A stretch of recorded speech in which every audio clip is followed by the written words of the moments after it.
안녕하세요, 비트TV입니다. 오늘 또 비트코인 일봉 차트입니다. 전세계 모든 차티스트들이 비트코인 저점을 볼 때 가장 많이 보는 차트죠. 피보나치 되돌림. 오랜만에 피보나치 되돌림을 봐보도록 하겠습니다. 지금 비트코인은 제가 이야기 드렸던 28,028K와 지금 33K 사이에서 계속 횡보를 하고 있습니다. 지금 가격은 33,300불 정도 되네요.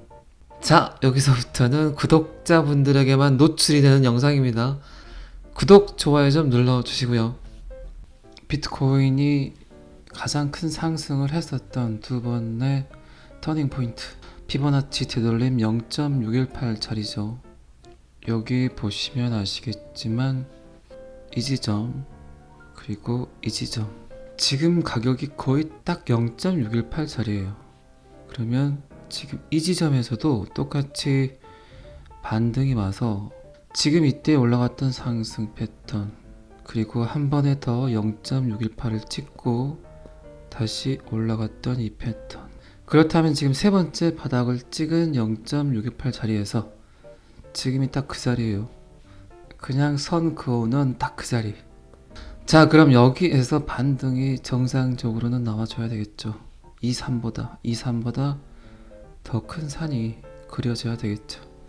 어제 반등이 나온 자리는 RSI 25 지점에서 반등이 나왔어요. 살짝 26K를 살짝 찍고 이 지점에서 상승이 올라왔으니까 피보나치 되돌림은 이걸 지금 전세계 많은 차티스트들이 비트코인의 바닥이라고 생각을 하는 거죠. 공식 같은 건데 모두 다 이거를 바닥 지점으로 보기 때문에 여기서 매수를 한다는 겁니다. 그런데 이제 이 라인이 깨지면, 지금 뭐 깨질 요인들이 많이 있잖아요. 지정학적 러시아 우크라이나 사태도 있고 인플레이션도 있고 또 금리, 전쟁, 인플레이션, 그리고 중국 경기 침체, 이런 것들이 이제 모아져서 전 세계 모든 차티스트들이 외치는 비트코인의 저점, 이 라인이 깨져버리면 이제 어디까지 갈 수 있을까요? 여러분들 다른 채널에서 많이 접하셨죠? 만불까지 갈 수 있다. 자, 왜 만불이 나왔냐? 이 지점이기 때문에 그래요. 여기서 떨어지면 전혀 지지 라인이 없다고 봐야 돼요. 매물대가 아예 없기 때문에 지지 라인을 생성하기가 힘들다는 겁니다. 자, 그러면 이 지점까지 떨어질 수 있겠죠. 그래서 10K 갈 수 있다는 이야기를 하는 겁니다. 그만큼 지금 자리가 비트코인 역사를 통틀어 가장 중요한 자리예요.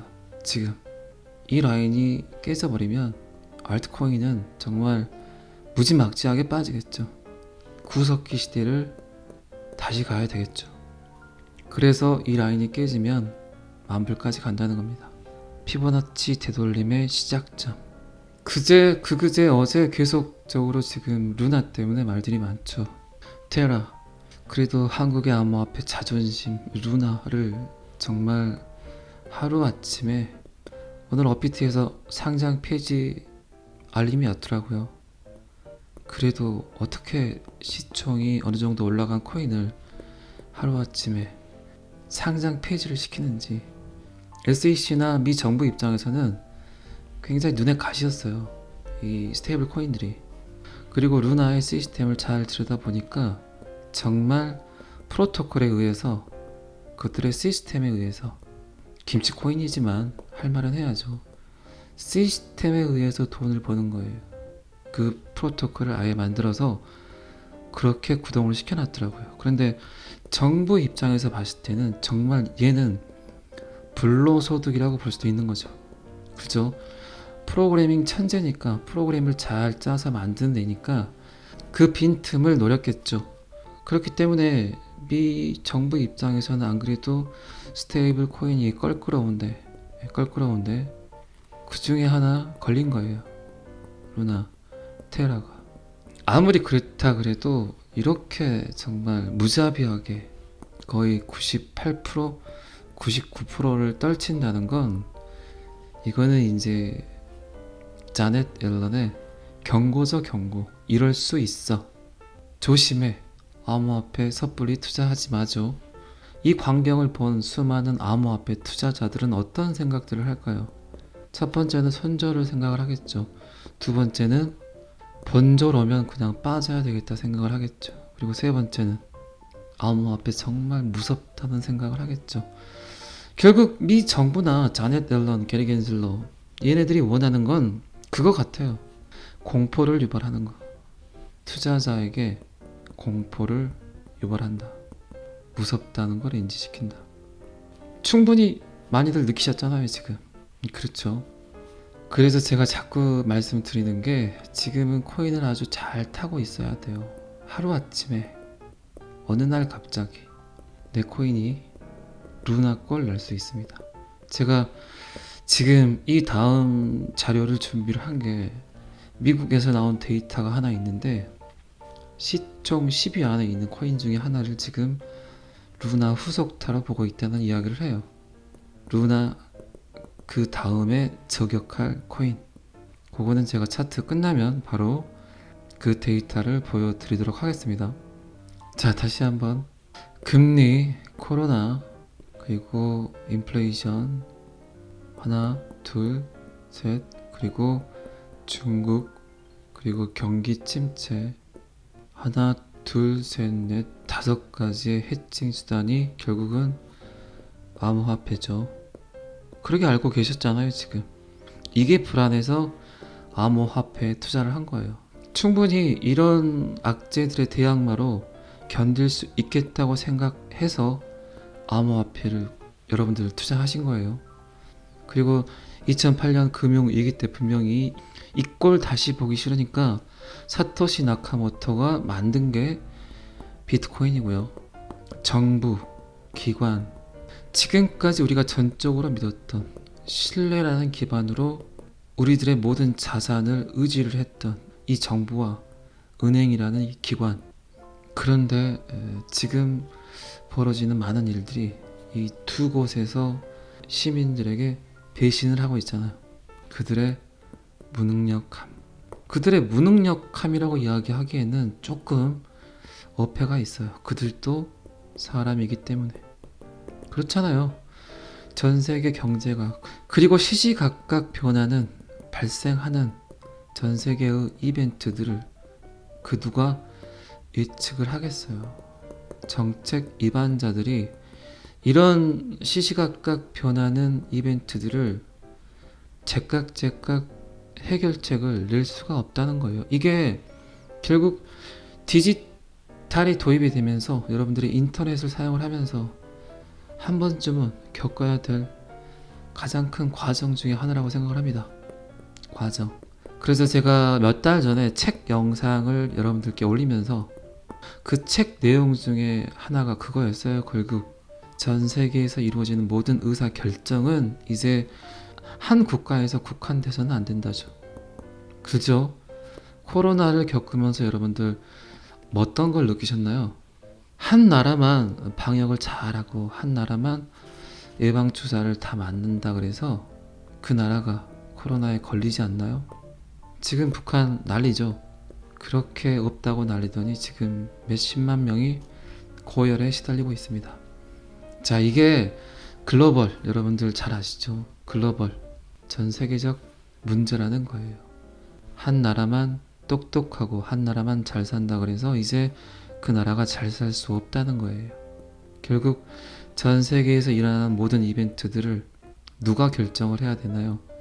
결국 한 명이 결정을 해야 돼요. 1인이. 한 명이 결정한 걸 전 세계 모든 사람들이 따라줘야 돼요. 그런데 그걸 하지 못하겠죠. 그 1인이. 어떻게 그걸 하겠어요? 그러면 대통령이 5일에 한 번씩 바뀔 겁니다. 전 세계에서 일어나는 수많은 이해 충돌 때문에 누구를 위한 법안이냐, 어떤 나라를 위한 법안이냐 말들이 많겠죠. 그래서 제가 책 영상 때 이야기 드린 게 결국 그런 시대가 와요. AI가 모든 의사 결정을 하는 시대가 옵니다. 그거를 인류가 받아들여야 돼요. 이제 정말 이해관계 없는 전 세계 모든 빅데이터를 취합을 해서 그 사건 결과를 빅데이터에 입력을 해요. 그러면 여기서 나오는 결정을 따르는 게 가장 현명하고 깨끗한 법안이 될 겁니다. 이 시대가 제 생각에는 금방 올 것 같아요. 전 세계는 하나니까요, 이제. 자, 피보나치 되돌림을 오랜만에 봤고 제가 또 잔소리를 약간 했습니다. 자, 차트는 여기까지만 보시고요. 자, 업비트를 보고 있습니다. 오랜만에. 어제 제 이야기 듣고 혹시 매수를 하신 분 계셨다면 지금 좀 어떤 코인이든 좀 재미를 보셨을 것 같아요.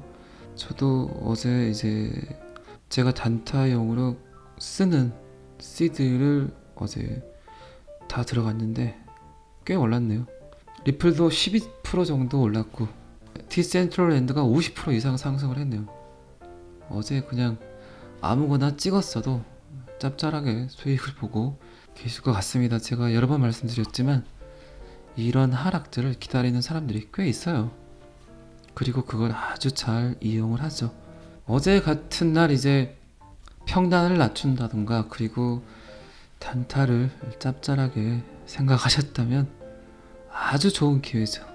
알트코인이 여러분들은 굉장히 많이 빠진다고들 이야기를 하시지만 비트코인에 비교해서 또 반등이 나오면 비트코인 오르는 거에 5배, 6배 오릅니다. 그러니까 뭐 거기서 거기에요. 제 보기에는. 근데 알트코인들이 매력은 있잖아요. 많이 빠지면 더 좋아하는 사람들이 충분히 있다는 거. 루나는 상패를 당했는데 알트코인들 샌드박스, 디센트럴랜드 또 하나의 NFT 토큰 엔진 코인도 24%, 폴카닷도 22%. 정말 어제는 완전히 줍줍 기회였네요. 제가 어제 분명히 이야기 드렸습니다. 사란 이야기는 안 했어요. 이제 이런 기회를 또 놓치고 나면 왜 언제 오르지 하고 있다니까요. 괜히 보면 또 못하신 분들 계시니까 여기까지만 보고요. 제가 방금 전에 이야기 드렸듯이 전 세계에서 이루어지는 이런 사건들, 이런 이벤트들을 과연 어떻게 정책 위반자들이 처리를 해야 될까? 한 나라에서, 한 국가에서 결정을 내린다는 건 이제 위험성도 클 뿐더러 그런 정책들이 맥히지가 않아요. 근데 이 암호화폐는 특히 더 그렇다는 거죠. 2023년에 등장할 가능성이 있는 글로벌 암호화 규제 기관. 이게 맞죠. 미국 따로, 한국 따로, 일본 따로, 영국 따로, 뭐 유럽 따로 이게 아니라 전 세계를 컨트롤할 수 있는 아주 합리적인 그리고 이해관계가 전혀 없는 이런 기관을 원한다는 거죠. 전 세계 모든 사람들이, 암호화폐 투자자들이. 그래야 맞죠. 지금 SEC가 하는 행위들이 결코 맞지가 않다니까요. 그래서 어제도 이야기 드린 게 미국이 빨리 결정을 하지 않으면 다 뺏길 수 있어요. 지금 누가 빨리 암호화폐 시장에 독댕이를 던져놓고 선을 긋고 땅 따먹기를 해야 되거든요. 그런데 지금 미국이 저렇게 방치해놓고 있을 리가 없다는 거예요. 그런데 분명한 건 암호화폐 규제를 하기 위해선 먼저 처리를 해야 될 게 리플 사건을 처리를 해야 된다는 겁니다. 그렇지 않고는 지금 전 세계 커뮤니티나 전 세계에 있는 암호화폐 투자자들이 다 리플만 보고 있잖아요. XRP 리플만 보고 있잖아요. 과연 XRP 리플이 어떻게 될 건가 굉장히 주시해서 보고 있단 말이에요. 그런데 전 세계 지금 투자자들이 그들의 생각과 반대되는 SEC의 결정이 나와버리면 이제 SEC란 곳 자체를 신뢰하지 않는다니까요. 전 세계 거래소가 몇천 군데인데 그들이 굳이 SEC의 말을 듣겠냐고요. 지금 굉장히 어려운 타이밍에 있어요. 그렇기 때문에 자넷 앨런도 마찬가지고 SEC도 마찬가지고 여러분들 지금 어제 그제 사건 보시고 느끼셨잖아요. 자넷 앨런이 지금 루나를 신경 쓰는데 XRP를 모를까요? 자넷 앨런이 스테이블 코인을 언급을 하면서 루나가 이렇게 하루아침에 무너졌는데 지금 SEC와 소송 중에 있는 XRP를 신경 안 쓰고 있을까요? 모를까요? 안다는 거죠. 충분히. 그리고 이제 XRP를 계속 지켜보고 어떻게 할 것인가 이미 결정을 했을 거예요 아마. 그러면 자넷 앨런이 아는 그런 XRP 리플을 미 연준이나 바이든이 모를까요? 안다니까요. 알 수밖에 없어요. 그래서 리플을 향한 수많은 음모론이 나오는 거예요. 5년 전에 4년 전에 리플을 느꼈던 분들이 계실 거예요. 그분들 입장에서는 그냥 리플은 사기 코인이다 그럴 수 있어요. 그냥 디지털 쪼가리다 그럴 수 있다니까요. 그런데 그때부터 음모론은 나왔는데 지금 5년이 지난 지금까지, 그리고 SEC와의 소송이 3년여에 걸쳤는데도 리플 가격 봐보세요. 리플 방어 능력 봐보세요. 미국이 왜 리플을 SEC에 소송을 걸어서 가격을 잠금 장치해 놨겠어요. 그리고 심지어 미국에 있는 자국민들은 리플을 액세스하기도 힘들어요. 그런데 미국 입장에서는 자국민들이 리플을 살 수 없는데 가격 올리는 게 굉장히 불편할 수도 있겠죠. 그들의 꿍꿍이가 있다면. 제가 뭐 방송에서도 여러 번 이야기 드렸지만 분명히 SEC 그리고 미 재무부, 미 연준, 미 정부, 바이든의 행정명령, 그리고 어쩌면 XRP까지도 그 안에서 하나의 서클이 충분히 꿍꿍이 속에 있다니까요. 그럴 수밖에 없고요. 그리고 SEC와의 소송이 여러분들 다 악재라고 생각을 했겠지만 지금 와서 보니까 어떠세요? 호재잖아요, 호재. SEC와의 소송에서 결국 승리하게 되면 암호화폐로 땅땅땅 때리는 코인은 유일하게, 전 세계에서 유일하게 비트코인, 이더리움도 아니에요. XRP 하나가 될 거란 말입니다. 그런데 리플의 유틸리티가 얼마나 강력합니까? 스마트 컨트랙트, NFT, 결제, 송금, 거래, 탄소 제로, ISO 2002 이벤트들이 너무 많잖아요. 어디다 갖다 놔도 쓸만한 코인이란 얘기죠. 어쨌든 암호화 규제 기관은 한 군데여야 됩니다. 누구나 인정할 수 있는, 전 세계 모든 사람들이 인정하는, 그래야만 암호화폐가 발전을 해요. 코로나도 그렇고 인플레이션도 그렇고 지금은 뭐 뭐든지 나비 효과가 전 세계로 퍼지기 때문에 어떤 곳에서 이벤트가 일어나든 인정해야 돼요. 이런 부분들을 충분히. 이제 그런 발걸음들이 조금씩 구현이 될 것 같습니다. 홍콩 증권선물위원회 CEO이자 국제증권위원회 회장은 2023년 이내에 공동 암호화 규제 기관을 출범할 가능성이 높다고 이야기를 했습니다. 이분은 디지털 자산 붐이 기후변화와 전염병과 같다. 한 국가가 결정을 해서는 해결될 문제가 아니다. 전 세계 모든 국가들이 하나의 규제, 하나의 법안을 만들어야 된다. 특히 사이버 보안, 운영 지속 가능성, 그리고 낮은 투명성, 이런 것들을 언급을 하면서 기관 차원의 대화에서 걱정의 벽을 언급했습니다. 자, 기후변화와 코로나와 암호화폐를 똑같이 봤다는 거예요. 그 확산 속도가 여러분들은 지금 굉장히 잘하고 계신 거예요. 암호화폐 투자자가 지금 전 세계 인구의 한 20분의 1 정도 되나요? 30분의 1 정도 되나요? 30분의 1 안에 든 거예요, 여러분들은. 30명 중에 1등하고 계신 거예요. 그러니까 너무 가격에 연연하지 마세요. 그냥 묵묵하게 기다리세요. 버티세요. 그게 답이에요. 결국은 받아들이게 돼 있어요. 무조건. 규제가 강화되고 있지만 한 국가 차원에서 절대 이거를 규제하는 건 무리가 있다. 글로벌 암호화폐 규제기관을 만들어야 된다는 이분의 이야기에 저는 적극적으로 찬성합니다. 자, 이 기사는 여기까지만 보시고요. 유명한 비트코인 애호가 막스 카이저는 카르다노를 루나의 다음 타겟으로 지명을 했습니다. 어쩌면 루나 그 다음 타자는 카르다노 에이다가 될 수도 있겠다고 이야기를 했어요. 지금 제 생각을 이야기하는 게 아니라 이 데이터를 보고 이야기를 드리는 거니까 약간 이게 에이다를 갖고 계신 분들에게는 조금 듣기 싫은 소리일 수도 있어요. 그런데 저도 이 사람 의견에 전적으로 동의할 수는 없습니다. 에이다 홀더들에게 몰매 맞을 일이긴 하죠. 그런데 이 양반이 이야기를 하는 건 루나의 구동 원리와 에이다의 구동 원리가 약간 비슷하다.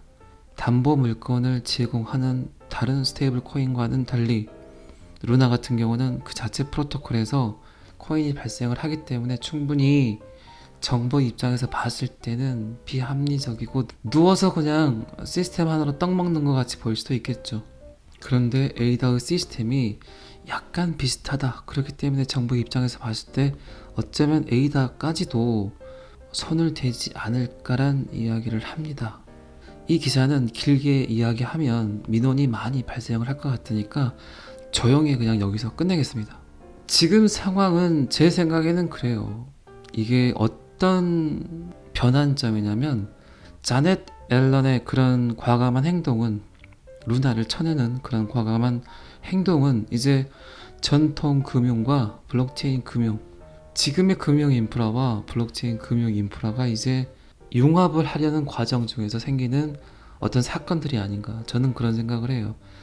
접목을 시키려면 그 사이에서 삐져나오고 튕겨져 나가는 애들이 있을 거 아닙니까? 자체 블록체인 기술은 되게 좋아. 이 시스템도 너무 좋아. 그런데 전통 금융과 이 블록체인 금융이 같이 접목이 돼서 발전이 되려면 얘는 필요 없어. 제가 그제 영상에서도 이런 얘기 한 적 있죠. 블록체인 암호화폐의 가장 큰 특징 중에 하나가 탈중앙화라고 이야기를 드렸죠. 그런데 정부 입장에서, 기관 입장에서, 그리고 인류가 바라보는 암호화폐는 탈중앙화를 받아들이기가 굉장히 힘들다니까요. 그러면 무법천지가 돼버려요. 그러니까 인류가 정부나 기관에서 받아들이기가 힘든다는 거예요. 그런데 XRP는 중앙 집권적인 코인이잖아요. 어떻게 보면 가장 깨끗한 코인이 XRP 리플이라는 거죠. 그런데 그 가장 깨끗한 코인이라고 보이는 놈을 지금 SEC가 갖고 있어요. 왜 그럴까요? 그렇게 진짜 탈중앙화된 코인들 천진대에 괴를 놔두고 그나마 깨끗한 얘를 갖고 흔들고 있다니까요. 그럼 뭘까요? 얘를 쓰겠다는 거죠. 저의 추론은 그래요. 깨끗한 애를 더 깨끗하게 만들어서 얘를 써야 되겠다겠죠. 너무나 유틸리티 하기 때문에, 쓸모가 많기 때문에 잘 닦아서 얘를 키워야 되겠다가 맞죠. 방금까지 이야기 드린 건 분명히 100% 제 뇌피설이에요. 제가 기사만 읽을 수는 없잖아요. 제 생각을 이야기를 해야지. 자, 이 기사는 여기까지만 보시고요. 전 세계 곳곳에서 미국의 결정을 기다리고 있어요. 그리고 미국은 빨리 결정을 내리지 않으면 SEC뿐만 아니라 미 정부의 신뢰도까지도, 샌프란시스코에 있는 이 리플이라는 회사 때문에 그들의 신뢰도가 바닥으로 떨어질 수 있습니다. 방금 전에도 이야기 드렸지만 이제 암호화폐를 코로나와 기후변화와 같이 정말 엄청 빠른 속도로 확장될 거라고 예상을 하고, 글로벌적으로 그 규제안을 만들어야 된다는 이야기가 곳곳에서 나오고 있습니다. 자, 그렇게 되면 가장 똥줄이 탄 곳은 미국이겠죠. 미국은 빨리 그 법안들을 만들어서, 규제를 만들어서 처리를 해서 암호화폐 시장을 그들의 틀 안에, 그들의 그늘 안에 두려고 해야 되겠죠. 데일리 하들 기사에 XRP 소송이 오히려 빨리 끝날 수 있다는 또 기사가 떴습니다. 제가 연말 내년 초까지 절대 안 간다, 이 사건은. 미국이 그걸 그대로 방치하지 않을 거라고 이야기를 드렸죠. 빠르면 여름 전, 아니면 한여름에 그 소송은 마무리가 될 겁니다. 변호사이자 암호화폐 법률 전문가는 윤리 위반으로 리플랩스에 대한 미국 증권거래소 소송이 종료될 수 있다고 말을 했습니다. 이거 어느 날 갑자기, 내일 아침에, 다음 주 월요일 날 갑자기 소송 종료될 수 있습니다. 그런 가능성이 아예 없진 않아요. 그 이유는 이 엠파워 오버사이트, 제가 영상에서 가볍게 이야기 드렸는데 좀 딥하게 이야기한 적이 몇 달 전에 한번 소개를 해드린 적이 있어요. 비영리 단체고 정부 기관 그리고 정부 관료들의 비리를 파내는 곳이에요. 아무런 이해관계 없이 이 엠파워 오버사이트가 윌리엄 흰만을 지적을 해서 지금 완전히 파고 있습니다.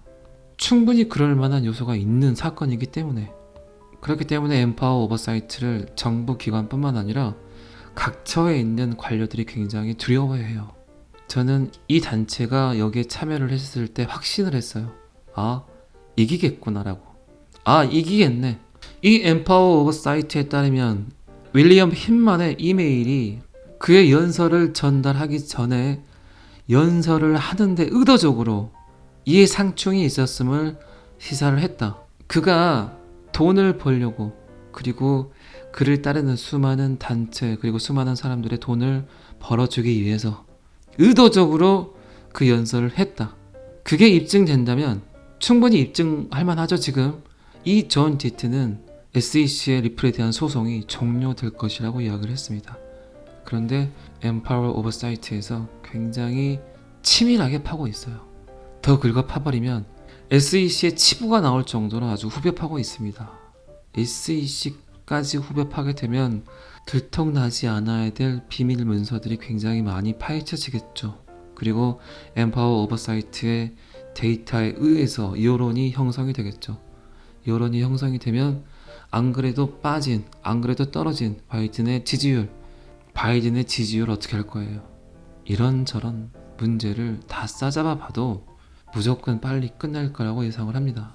그렇기 때문에 제가 자꾸 리플 하는 겁니다. XRP. 너무 우려하지 마시고, 그렇다고 해서 너무 무리한 투자하지 마시고, 뭐 어제 못 탔으니까 오늘 타야지 이런 것도 하지 마시고, 그냥 묵묵하게 영상 이렇게 꾸준히 보시면서 어떻게 전개가 되는가만 지켜보세요. 제가 오늘 시간을 너무 많이 쓴 것 같아서 이 기사는 여기까지만 하시고요. 또 즐거운 주말입니다. 좀만 더 있으면 이제 더워지기 때문에 야외 활동하기가 힘드시죠. 그래도 봄이니까 봄 같은 봄을 충분히 즐기시기 바랍니다. 오늘은 여기까지 하겠습니다. 구독과 좋아요는 항상 저를 힘나게 합니다. 감사합니다. 비트TV였습니다.